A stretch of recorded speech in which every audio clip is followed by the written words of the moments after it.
Thank you, Hugh. We are very honored to be here tonight with my business partner, Suzanne. They only had room at the table for one of us. I would have rather you guys looked at us. And I will do that. Meridian Blue Solutions, we are a card processor, merchant services provider, ACH, electronic payments, anything your business needs as far as accepting money electronically, we are the company that can do that. Both Suzanne and I got our start with a large Fortune 500 company doing this regionally, decided that we could do it better. We could do it in a way that would allow us to lay our head in our pillows at night and sleep well and know that we did the right thing. So we represent 15 different card processors, ACH providers, electronic payments providers. And the reason we do that is because we want to tailor fit the best solution for your business. So if there is a solution out there that can fit your business and help your business grow and accept payments more efficiently, more cost effectively, better technology, better service, any of those things, we have found that solution and we have the ability to bring that to you. So there's a lot of options you guys have out there to accept payments for your business. We just like to think that we do it a little better than most. I have the honor and distinction tonight of introducing our speaker, Mr. Kevin Carter. Oh, let me do this. So we are, as maybe the last door prize? Is that okay? Last one of the evening. 4 tickets to the Florida State-Georgia basketball game. That is going to be on December 2nd in our box at the Civic Center. It's a 9 p.m. game, so you can leave the kids at home for that one. But it'll be a great game. It's about 50-50 on the favor right now. All right. Number 516. Hey! You can't bring Hugh. Leave him. Anybody you want, not Hugh. That's good. That's awesome. I feel like this was a setup. I don't. You can check it. Yeah. Okay. All right. Yeah. Kevin can come. Kevin was a standout defensive end for Florida Gators, earning first-team All-American honors in 1994, helping the team win 3 SEC titles under Steve Spurrier. Before that, he was a Tallahassee native, still has friends here, still has family in the area, comes back, and I asked him if he went to his old stomping grounds today at Lincoln High School, and he said, of course, he always does. So we are happy to have him back in Tallahassee. He was selected 6th overall in the 1995 NFL Draft by the St. Louis Rams and went on to play 14 seasons with the Rams, Titans, Dolphins, and Bucks. And as Hugh said earlier, never missed a game. That is absolutely incredible. In 1999, he led the NFL with 17 sacks and started on the Rams Super Bowl championship team known as the greatest show on turf. I still remember it vividly. That was so fun to watch. Over his career, he recorded 104.5 sacks, made 2 Pro Bowls, and never missed a game. After football, he became a national sports analyst and devoted himself to philanthropy, co-hosting the Waiting for Wishes charity event supporting Make-A-Wish Middle Tennessee, and has raised millions of dollars for the Make-A-Wish Middle Tennessee. So I'm absolutely happy to have Kevin here this evening. Absolutely honored to be able to introduce him. I like Meridian Blue Solutions in the same fashion. There's been a lot of people that have played football on the defensive side. He's just done it a lot better than most. So welcome. Awesome.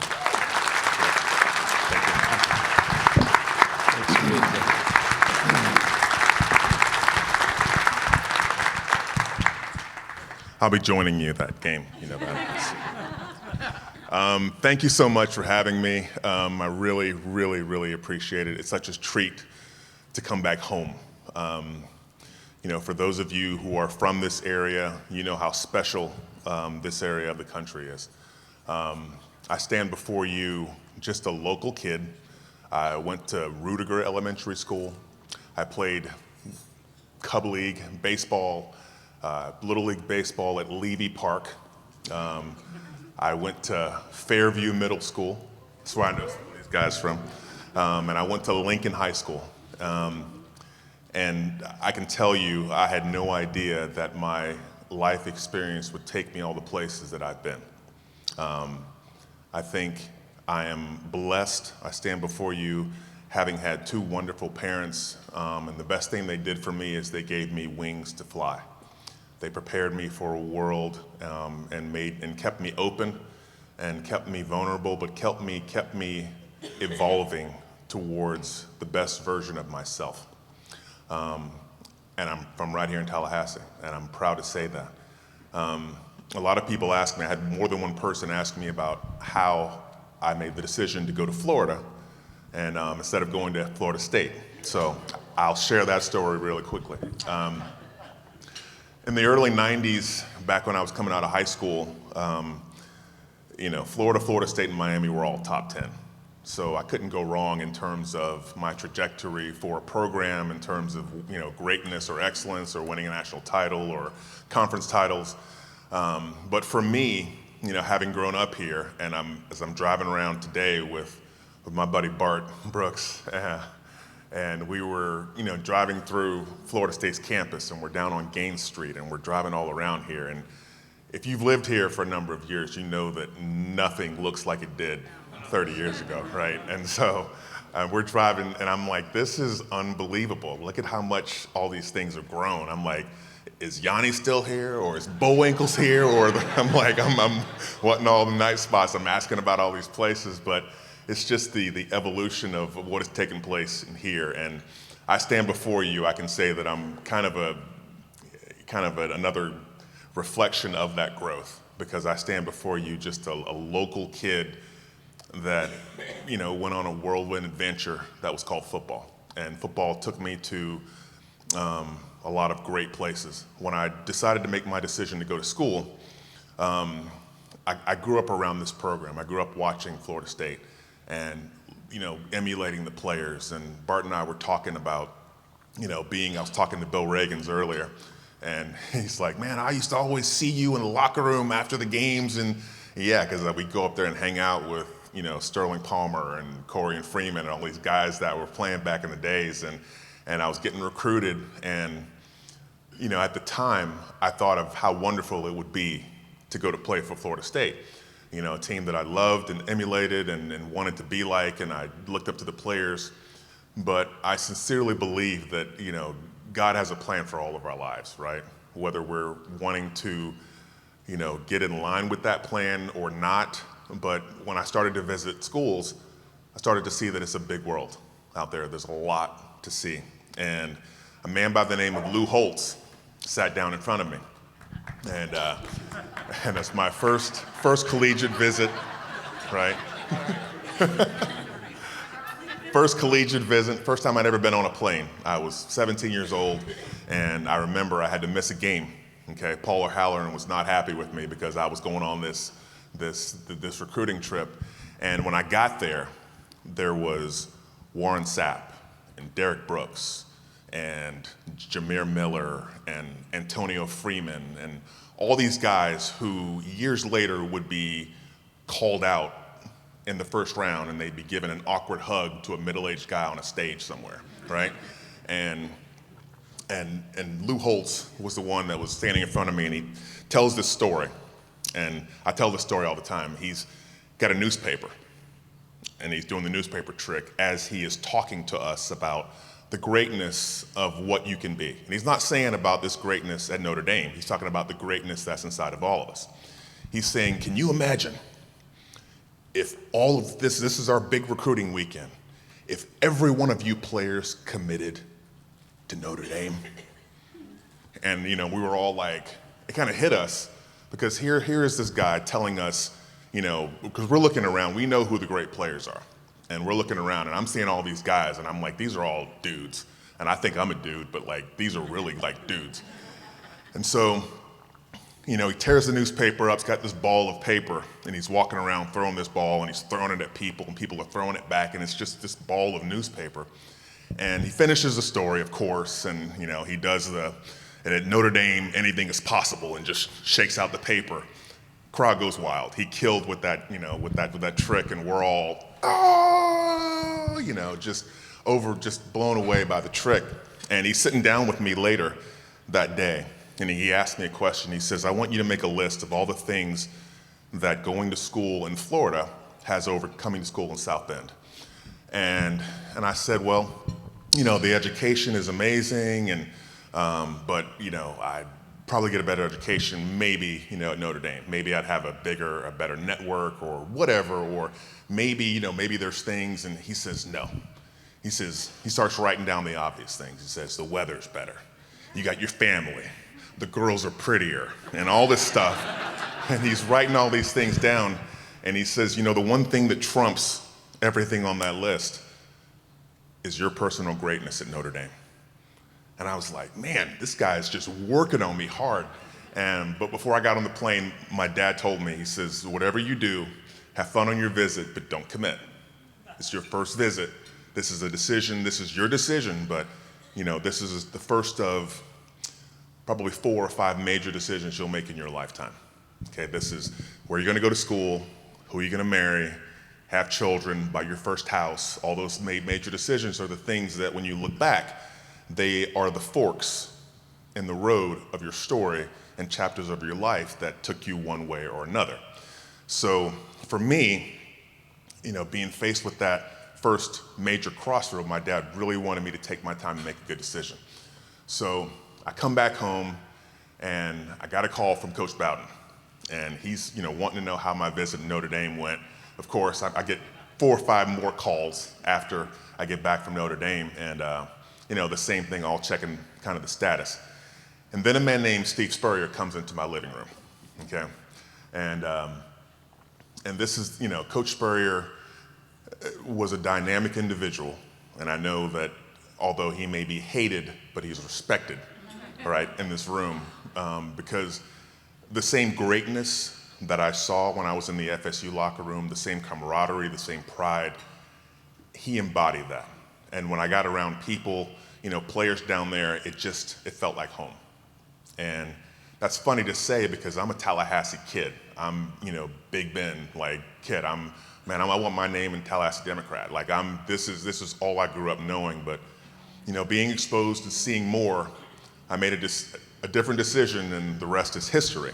But I will say this: the one thing that always got me is when I came back home to play in the stadium.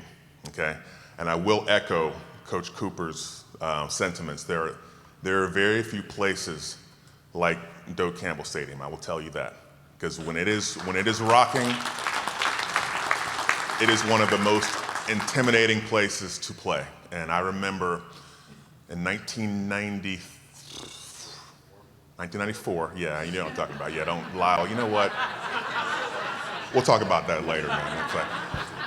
But when I was here for the famed Choke at Doak, and I know Danny Cannell was here earlier, and he's a coworker, and I'm never on the air with Danny. Just so you know, I'm never on the air with Danny.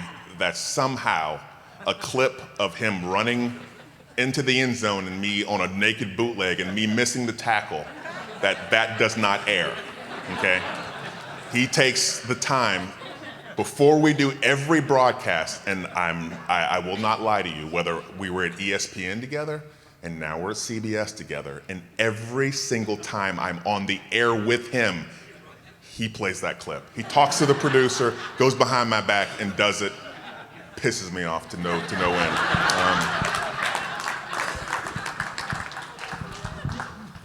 On to the NFL. People ask me about this ring. It was a bit of a culture shock when I got to the NFL. Drafted by the St. Louis Rams, I was a 6th overall pick. I didn't know much more. I'd not seen much more of the world than the places that I've been lucky enough to go and play and see. And I was a 21-year-old kid, went out to St. Louis, married my wife a year later, which, thank God, because my wife says she saved my liver, and she did. But God had the right woman for me, and so we're there in St. Louis. Culture shock, not from where I was living, culture shock because of the culture of the team. I came from Florida. I came from a place like here, that was branded, that was brilliance, that was greatness, that was commitment, that was love in the fans and the community. And then I get to St. Louis, and people love that the team is there, but they hate that we're not good. And they're fair weather, they're fickle, and man, and within the team itself, I was a nerd for football. And people will tell you, like, the great ones, they are nerds for football, okay? They can't watch enough film. They can't study enough. They can't stop being on time. They can't be early enough for meetings. They can't work out enough. So I was that kind of person because I came from that kind of program. And I get to the NFL, and everyone's doing their own thing. Everyone has their own agenda. Everyone has their own contract. And there's no camaraderie, chemistry whatsoever. And I'm just, I see guys that have one foot out of the door. I see guys making business decisions on, making a tackle or putting their body in harm's way for the teammates. There was no love for the guy next to you at all. And 2 years into my career, I'm watching an episode of Inside the NFL. And it's one of the many times that we got in our brains just beaten in by the San Francisco 49ers. And Dana Stubblefield is on this NFL Films, and he's just saying, just literally talking so much crap about us, about the Rams. And they're like, same old sorry ass Rams, same Niners, we own them. And I remember walking out of that stadium that day and being so dejected. And it wasn't because they were so much better than us, they had a better culture. And they were able to mock us, and I really, really wanted to hurt everybody on that team. And then a man named Dick Vermeil walks in the door, okay? And Dick Vermeil had been in the broadcast booth for 14 seasons. And he came in, and the day of his opening press conference, he said, in 3 years, we'll be world champs. Not everyone will be here to see it when we get there, but in 3 years, this organization will be world champs. There were 13 guys sitting in that room on that 53-man roster that were there 3 years later when we won this, okay? That experience of transforming a team, a culture, if I hadn't have been part of something great and I hadn't seen a team go from 4-12 to 13-3 the next year and win a Super Bowl, then I couldn't tell you the story. But I know that it's real. I know the transformation is real. I know that culture, teamwork, love, the indomitable spirit, the love for the person next to you, the pride and the brand that you represent, it all means something. See, for me at that time, when I was in the NFL, it was a dream come true. It was, I'm 5 years old on my dad's lap, asking him everything about football. Every position, I can't wait to play. Like, I am just love this game. And for me, it was, this is my reality. This is my job. Like, I get to go play football for work. People are fighting traffic, and they're trying to pay bills, and they're frustrated because their boss, who has the corner office, is somebody's nephew that was in the same fraternity as their dad or whatever owns the company. And people are going through this type of frustration every day, but I play football. So for me, being in that situation was a dream come true. Every single day that I was blessed to play it. So talk about 14 years. 14 years. Didn't miss a game in high school, college, or the NFL. Wow. So I stand before you blessed. I stand before you very much an anomaly in terms of, I guess, what we're supposed to do. And that's why, I tell stories. I do a lot of charity work. You can go on my Wikipedia page and look up and see, what I do and what I stand for, or go to my website and you can see the charity work that I do. But the personal expression of who we are and who I've been able to be and what I've been able to do through football is also a dream come true, right? Playing football was one thing. Being someone who You make good money, you're in the public eye, but more than anything, I think the thing I loved about football is it blessed me with an unbelievable platform with which to use. And like when I see like these young people here, like, man, I want to grab them. Like I've already apologized to parents. I'll be like, look, I got to lay hands on him. I got to speak some love, speak some wisdom into this young man, okay? Because I know obviously they got good people in their life, but here's one more, okay? I know they've been told all the right things, but here's one more person praying for you. Here's one more person who's telling you to do the right thing. So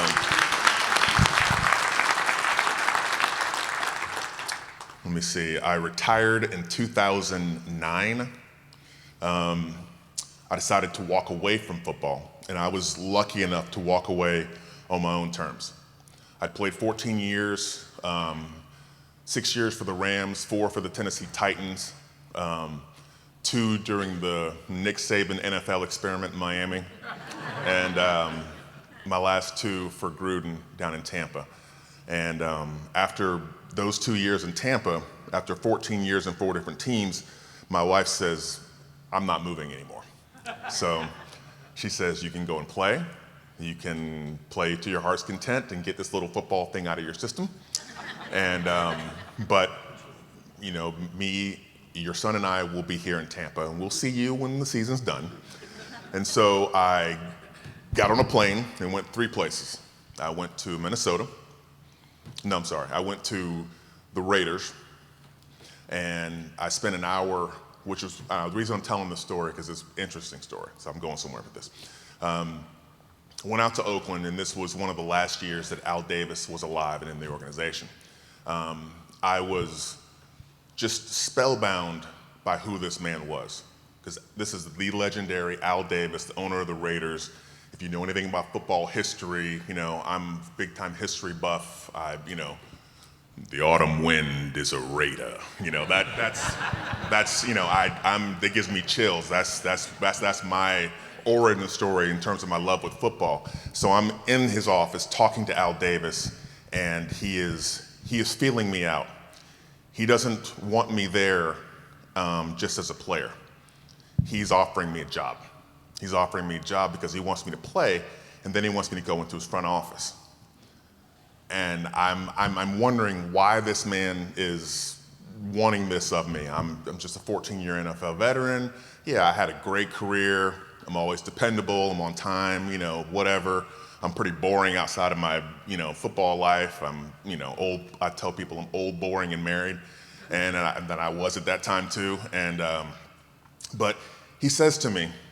He says, if you look around at your best friends and who you surround yourself with, and you look around at what you're trying to accomplish, and if you don't have people that are in your corner that are trying to do the same thing, it's either going to inhibit or fuel your trajectory for life. And I said, okay, well, that's a general statement. I'm taking this, this man's telling me wisdom. And then he walks over to a portrait on the wall that he has. And it's him and 3 of his best friends from high school. Now, little known fact about Al Davis is that his 3 best friends, he owned the Raiders. He had a friend that owned the White Sox, a friend that owned the Cubs, a friend that owned the Bulls. So they were all independently billionaires, owners of professional sports franchises. He says, that's my friend group from high school. And I said, oh. So he was grooming me. He wanted me to do something else within his organization. I was flattered, but I wasn't quite done. Wasn't quite sure that I was done playing. So on to the next trip. The next trip took me to Charlotte at the time, the Carolina Panthers. Talked to a guy named Mike Fox. Really cool situation, great city. Hey, love you to come in. Cool. Had the interview, it was nice. I went back home. Came back home and told my wife, I think I'm done. And she's like, why? She's like, I've gone into 2 different spaces and I really haven't felt, the draw of why I still play this game. And she says to me, pardon my language, because I have one more trip that's scheduled. And And so God bless you.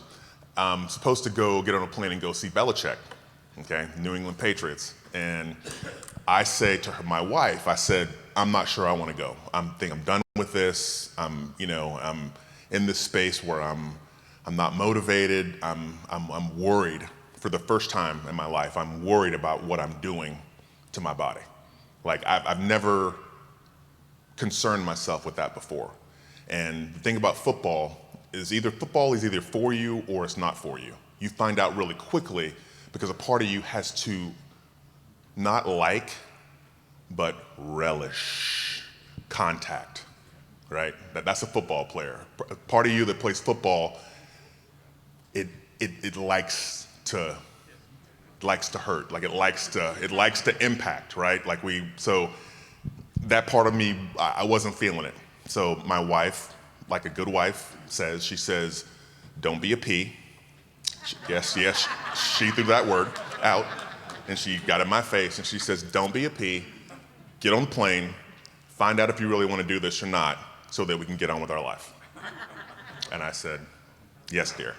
So got on a plane and went and talked to Belichick, had a wonderful conversation with him about life, about everything, about all kinds of things, winning championships. I was very complimentary of the organization and the success that they had and he had built. And he was very complimentary to me as well. He came up to me after we played a lot of the times and he shook my hand and he says, you got Albert Hainsworth and Javon Curse on the line. He says, but the only person we have to plan for is you. And I said, and he told me that after about the third time he told me that, and I was flattered, and I'm like, why do you have to plan for me? He says, because your aptitude for the game and your acumen for what you're doing, it disrupts everything else that we try to do. And he says, how you play, your unselfish play, and how you see yourself dynamically within the structure of the defense, it messes up everything that we're trying to do. And he says, people don't get that about football, the ultimate team sport, right? Coach was up here talking about having 50% buy-in on a given play or having 11 guys on the same page for a play. It is the ultimate expression of a team sport. You are the cumulative sum total of everything that happens on a play, good and bad. That is football down to a T, which is why it's such a volatile thing to love that breaks our heart most of the time, right? So anyway, I go up there, have this meeting with Belichick. I get on a plane, I come back home, and that's when I knew that I was done. I knew that I was done because for 14 years, that part of me, the part that talked about the relishing contact in that different voice you heard, see, that's a different guy. And usually he's right up under the surface. When you say the wrong thing or you say something, it gets me into that football mode, and I'm just like, you feel that hunger, right? Didn't have it. Didn't have the comfort and didn't have that hunger.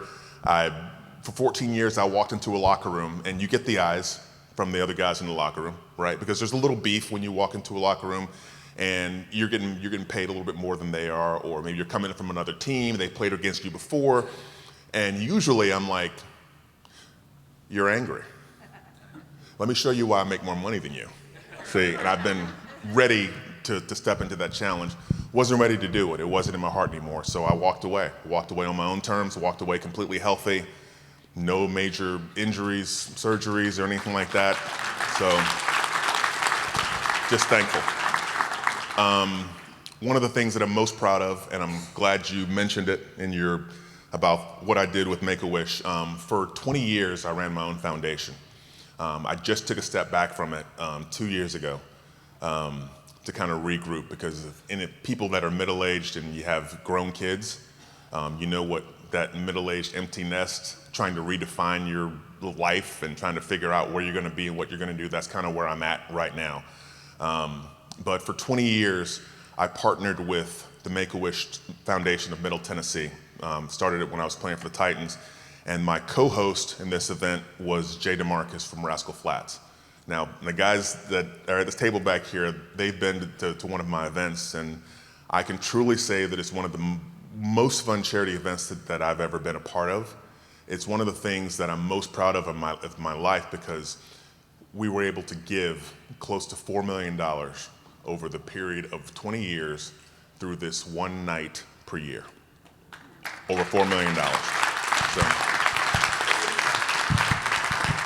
and that goes back to the trajectory for your life and kind of the personal expression, and being thankful that my parents gave me that evolution and wings to fly, because like I said, the people that knew me from high school, like Bart and I were talking today, and I don't know, Abby, you might remember this. I'm sorry, Abby. They're twins, stop, okay. We used to have our little studying parties in high school, and it was more about, like the chicken wings and hanging out and playing games or whatever than it was the studying. But it's like, when I look back on that time in my life, I'm truly blessed, and I'm thankful to be from such a wonderful place like Tallahassee. I can tell you that,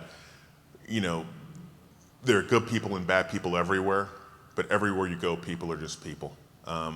And the more I go into different rooms and I see people, and I've met a lot of people that I'm just overwhelmed by their talent. I'm overwhelmed by how much greatness they can produce and the things they can do.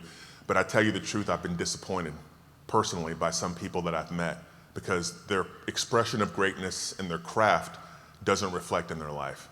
So one of the things that I've always tried to be is great football player, yes.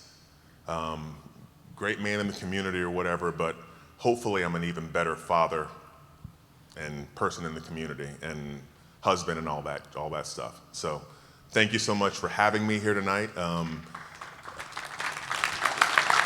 bless, thank you. But I know that there's gotta be some questions out there.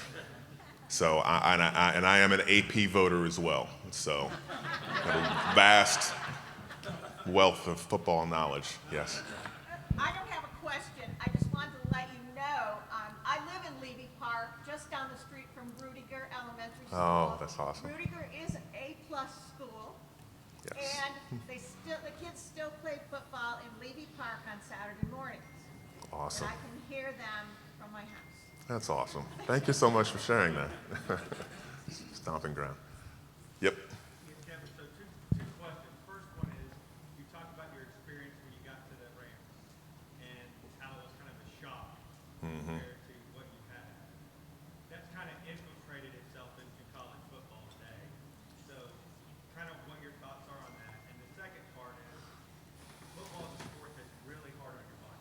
If you do it right, like you did, it's harder on your body. What do you credit for you being able not to miss games? I'll answer the last question first. How did I stay healthy through 14 years of football? I think I was really lucky in the time that I played in the NFL, and the time that I guess I came into my talent. Because back when I was coming out of college, like, I didn't have a cell phone. There was one ESPN, and the world was a little smaller back then. And we didn't quite know how good we were back then. I played on a Florida-Georgia All-Star team a long time ago. They still do the Florida-Georgia All-Star game, right? And the year that I played for Florida, there were 6 people on that team that went in the first round of the 1995 NFL draft, okay? I had no idea. Like, we didn't know. Like, Warren Sapp, Derek Brooks, Derek Alexander, Devin Bush, Ellis Johnson, myself, Hines Ward was playing on the other team. I mean, we had no idea. Like, these days, these kids have 4- and 5-star ratings, right? And they're making millions in college already, and they have these lives that are unrecognizable by a kid that, was just trying to get his name in the paper. So back then, yeah, you could pick up a, Street and Smith or whatever, Tom Lemming magazine, and you see how people are ranked. But we still had no idea who was going to go when we went. I mean, certain guys were invited to be in New York at the draft and some weren't.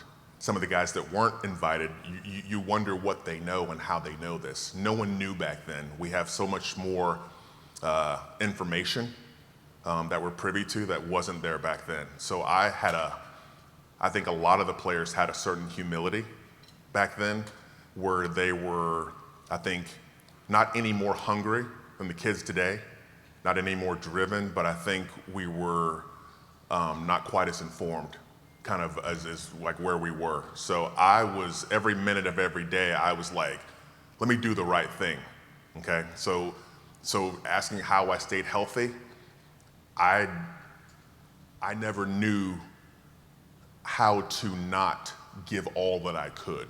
I never knew what it was like to not be out there with my teammates. I knew that if I did not practice, for instance, on a given day, then it made it harder on my teammates because they took more reps in practice and everyone couldn't be fresh. I was really lucky, was really blessed with as history would have it, hindsight's perfect science, and I look back and I was blessed with a pretty good set of tools to work with.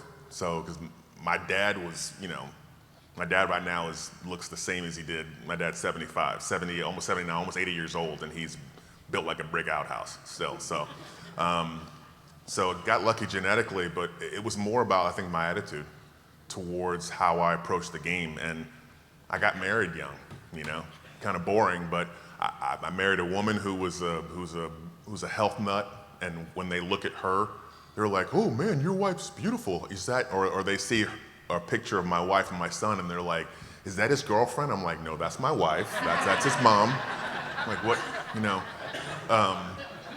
So she, but not because she's vain, but because she takes care of herself, she takes care of me, she cooks all the time, we eat good stuff. Like, there's nothing bad in my house that I can eat. I have to do it when I go to work or something. And my wife, she's run marathons, half marathons, triathlons. She is just a beast. Does yoga 3 times a week now, can walk on her hands. We go hiking all the time, so I am healthy by default. So hopefully that answers. And also just to speak to the culture of locker rooms that these kids are going into now, every team is getting 15 to 25 new players every spring. That's why I asked the question to the coach about how do you get them on page, on par so quickly, because what I see, my observation is that's one of the reasons that there's more parity on Saturday. And you kind of, people are saying, oh, it's like any given Sunday, it's like any given Saturday. Well, that's true because of the turnover, and it's true because of the money, but it's also true because you don't have time to bleed, sweat, and shed tears with someone that you just got on the same roster with. It was different 30 years ago because the guys that I came in with, they were my freshman brothers. Like, we were all young and dumb and running around trying to figure out ball together, and we grew up in the process. So by the time we got to be juniors and seniors, it was our turn. It was a rite of passage. We'd earned that, and we were together, and we had a history of bleeding, sweating, and crying together. So I think that's the difference, because now when you see teams line up on Saturday in a big game, they're not necessarily married or bleeding for the brand on their helmet. They're professionals, semi-professionals, so to speak. I'm not going to say they're mercenary, but it's different. So. I'm segueing into that, Kevin. What would you say about? Obviously, NIL had really, I would say it's bled into high school. My kid plays football, he's a high school player down in McCullough, and it's just all these kids are transferring. Yeah. Even the big bit is like to get exposure or whatever. And some of them are transferring multiple times, and I'm just, my son keeps like, no, we're good. It's just, Right. And I guess it's the world we live in, right? The kids are just transferring. What's your take on? My take is I'm actually a little upset with the NCAA, to tell you the truth. I've had the unique perspective of being a high school athlete, going to college, and like now it's like people that are my age are kind of making decisions now, right? All the middle-aged people in the room, like we're the ones who are seniors on boards and stuff like that. So we really can't blame anybody else but people in our age group, right? So when I look around at the NCAA failed to act on the onset prior to NIL to give it any kind of regulation and form. I think what they put the cart before the horse in terms of forming super conferences.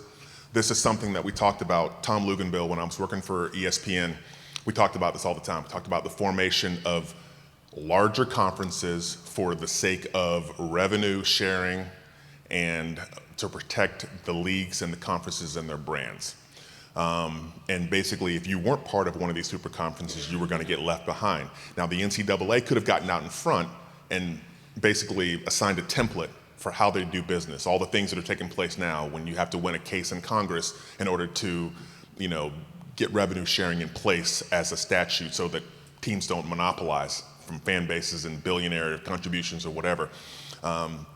They failed to get out in front of it. So now they're at the mercy of the SEC and the Big Ten.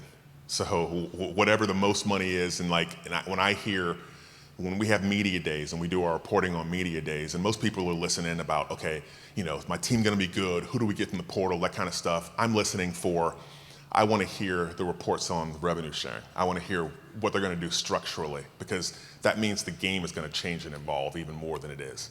So to me, that is one of the biggest issues. And I know you asked me about high school, okay, but that's where I think the mistake was made, because if the NCAA had gotten out in front of this and they had set a template for revenue sharing and for how you can transfer and what the rules are, the fact that we've essentially achieved free agency in college football, it's not that I think we shouldn't have it. It's not that I think the players shouldn't be compensated. Football, college football is such a lucrative business, okay? When I was in school, we go to the Sugar Bowl, and next thing you know, there's construction all over campus, right? All the professors, everybody's driving new cars, right? My jersey's for sale in the bookstore, and I'm walking with my backpack to class, and you're not seeing any of that money. So I understand you got to right the playing field, so to speak, but I think, and this is just my personal opinion, all right? So I think it could have been, we could have structured with annuities, or we could have still compensated, and we can still do all of that, and preserve the environment for not only the players but also for the coaches, because sometimes these players, the kids, they shake hands and they talk to your parents, you make a deal, and you go play for a coach, and then 2 years into it, they're paying them $50 million, and you're left with a new staff. So you can't put the loyalty and the responsibility solely on the athletes. Like, if you got the opportunity to go and make money or go somewhere to a better playing situation, I think it's great. But there has to be a line drawn in terms of the commitment, the decision to persevere in a situation, the situation, those things that build character. And maybe that's a little old-fashioned, and maybe this world that we're living in, maybe we don't want a lot of that. But I think there's a lot to be learned, a lot of life lessons on the way to forging who you are. And I think part of that process is, you just got beat out. Someone's playing over you. You don't like your situation. You probably need to work harder. You probably need to find a way to get better, and find a way to, accentuate make the most of your talent or whatever. Or maybe it's for you to, to have this struggle. This makes you strong. Like, you don't know how God is using, or who we are, or what our life looks like, so I think there could be a little bit more of a buy-in and a little bit more of a commitment, but I think that commitment should have started with how they structure the environment that's there for these young people. So young people aren't responsible for that. We should have made better structure for all of this. So. As an AP voter, how do you evaluate teams? Are you looking at eye test or resume, conference affiliation? And like my example would be, you've got Tennessee ranked 23rd. They're 6-3. They don't have a win over a team with a winning record.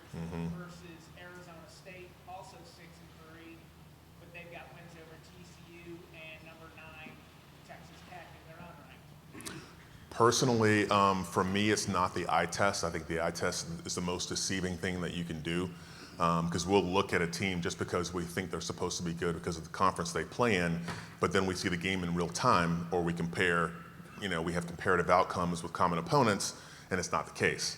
I, for one, as an AP voter, the one thing that I never do is simply move someone up or down based upon my perception of their level of competition. The initial rankings, people say that there's not a reason to have preseason rankings. I say there is.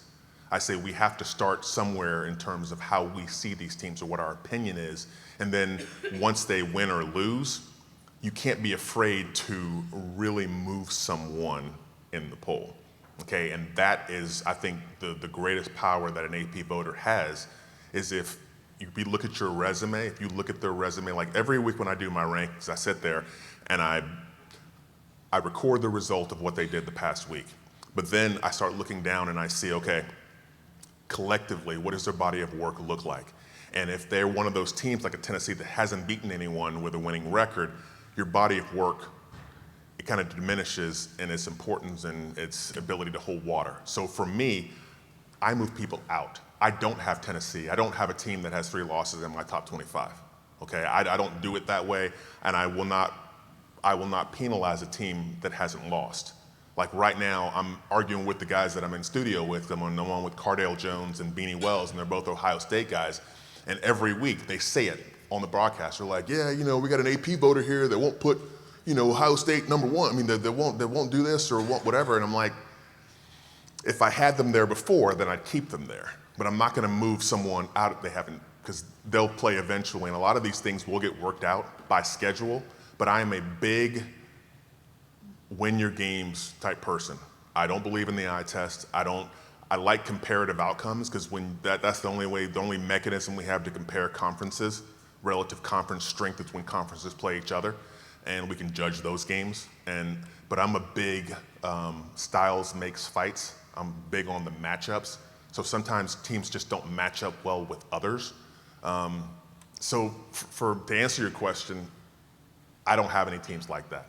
There's a bunch of us, and they take the averages of who gets the most votes, and that's how they put them in. Someone likes Tennessee. Someone in the back of their mind still thinks of Tennessee as being that team that misses the SEC championship game, but still goes to the playoffs. That's what they think of them. They're not that team. Their quarterback is amazing. Okay, they put up tons of offense every week. Defense, not quite as what it was, and they don't have quality wins. Tell me who they've beaten. So when I look down, that's how I judge harshly every team that I rank in the top 25 is who have you beat, how does it relate to someone else, and how does it relate to the other teams in your conference and your conference strength relative to other conferences in the country. So, sorry. Mm-hmm.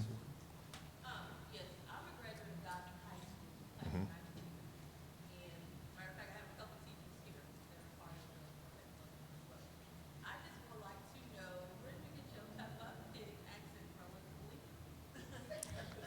My what? Peppa Pig? You said that's an accent? I've never been told that I have a Peppa Pig accent.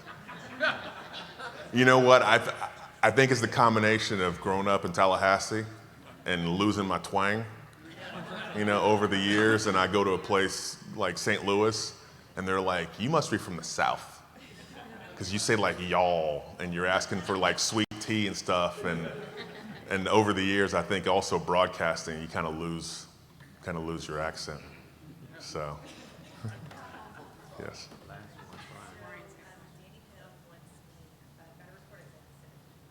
Danny wants me to ask you how you got drafted so high when you could not catch him. Danny Cannell asks how I got drafted so high and I couldn't catch him. You know what? I'm going to give Danny a real answer for that question, okay? Fundamentally, this is why I tell young players to keep their hips square to the line of scrimmage. Because on that play, Kevin Carter made a cardinal sin. He turned his hips perpendicular to the sideline. And so you can't recover when you're turned sideways. You can't run that way. First thing you got to do is turn your hips around to run this way. Had I stayed square, I could have squeezed down on the belly cutback and played the bootleg. But I didn't do that. I made a mistake. And I still almost caught him with my back turned, okay? Danny couldn't beat me in a race on my worst day. I'm 52 years old, and I think he's, 49 or 50, maybe 51 or whatever. Danny can't beat me now. Danny can't beat me in anything. The only thing Danny can beat me in is golf. Because he's a quarterback, and he's a skill guy, and all he does is swing a club, okay? He doesn't have any strength or muscles to deal with or anything like that. That's why Danny Cannell is saying what he's saying. But I love you, DK, and I'll see you in studio soon.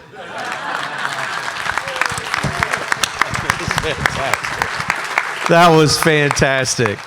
Way to go. Hey, that was terrific. Got something? Can you help hold that up right here? Just if you're interested in one of these T-shirts, come up to the table and see Cherry and Megan and some of the ladies, and don't chop believing, and we'll get that, and we'll get your size if you don't have it. Hey, we're going to see. One last thing we want to tell you is Charles Hare here said that when you and your mom came into Nick's Toggery for your NFL draft day, you bought your suit, and he sold it to you. So I still have that picture on my wall. That is the picture of me giving an awkward hug to Paul Tagliabue wearing that suit. do you still have the suit? I can't fit that suit. Y'all have a good night. We'll see you in a couple of weeks. Y'all come meet Kevin.